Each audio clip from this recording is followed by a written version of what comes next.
السلام علیکم ورحمۃ اللہ وبرکاتہ۔ بسم اللہ الرحمن الرحیم۔ سورہ بقرہ ہے اور آیت نمبر 197 ہے۔ اللہ تعالیٰ فرماتے الحج اشہر معلومات، حج کے مہینے معلوم ہیں، یعنی کہ شوال، ذیقعد اور ذی الحج جو ہے یہ سب حج کے مہینے ہیں، اس چیز کو اشہر معلومات کہا جاتا ہے۔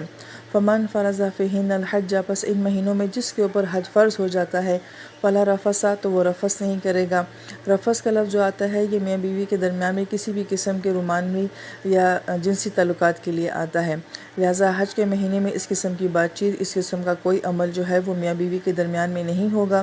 ولا فسوق، اور فسوق نہیں ہوگا، یہ فسق سے ہے، اور فسق کا مطلب ہوتا ہے وہ پھل جو کہ اندر سے بالکل گڑ سڑ جاتا ہے، یہاں تک کہ اس کا داغ جو ہے وہ باہر نظر آنے شروع ہو جاتا ہے۔ لہٰذا حج کے اندر کیا ہے کہ ہمارا غصہ، ہماری بدتمیزی، ہماری بد انتظامی، وہ جو ہمارے اندر کے ریئیکشنز ہیں وہ جو ہیں وہ باہر نظر نہیں آنے چاہیے، یعنی کہ ایسے گناہ جن کا تعلق جو ہے وہ ہمارے ظاہر کے ساتھ ہو ان کو فسوق کہا جاتا ہے۔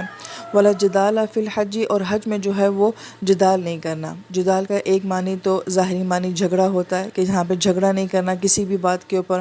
اور باطنی معنی اس کا یہ ہے کہ حج میں جو ہے بیک وقت بہت ساری قومیں، مختلف زبانوں والے لوگ جو ہوتے ہیں، بہت سے کلچر جو ہیں وہ ایک جگہ پر اکٹھے ہو جاتے ہیں، تو یقیناً وہاں پہ دجال کا خدشہ ہوتا ہے، جھگڑے کا خدشہ ہوتا ہے، مگر اس موقع پہ ضبط کرنا ہے، کیونکہ حج جو ہے یہ ہماری عملی عبادت ہے۔ اگر ایک بندہ نماز پڑھتا ہے تو وہ اپنے گھر میں پڑھتا ہے یا وہ مسجد میں پڑھتا ہے تو اپنے ہی محلہ اکٹھا ہوتا ہے، اپنے ہی احباب ہوتے ہیں، مگر ایک ایسی جگہ جہاں پہ اتنا رش ہو اور ہر طرح کا بندہ وہاں پہ موجود ہو، تو وہاں پہ اپنے آپ کو کنٹرول کرنا کہ وہاں پہ کسی قسم کا جدال نہیں ہونا چاہیے۔ تو گویا کہ حج جو ہے یہ ایک طرح کی پریکٹیکل عبادت ہے، عملی عبادت ہے۔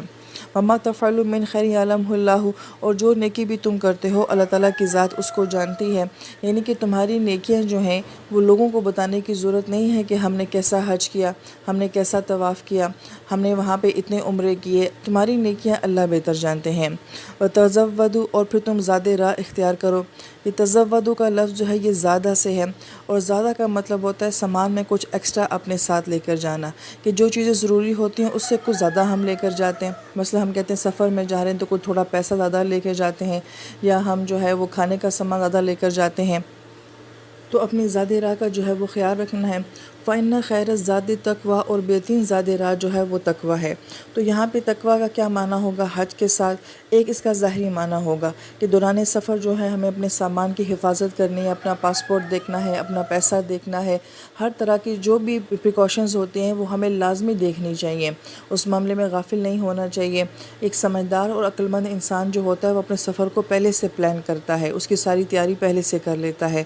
اور اس کا جو باطنی معنی ہے وہ کیا ہے کہ جس طرح سے ہم اپنے پاسپورٹ کی حفاظت کرتے ہیں اور اپنے سامان کی حفاظت کرتے ہیں، بالکل اسی طریقے سے اس سفر میں ہم نے اپنے ایمان کی بھی حفاظت کرنی ہے۔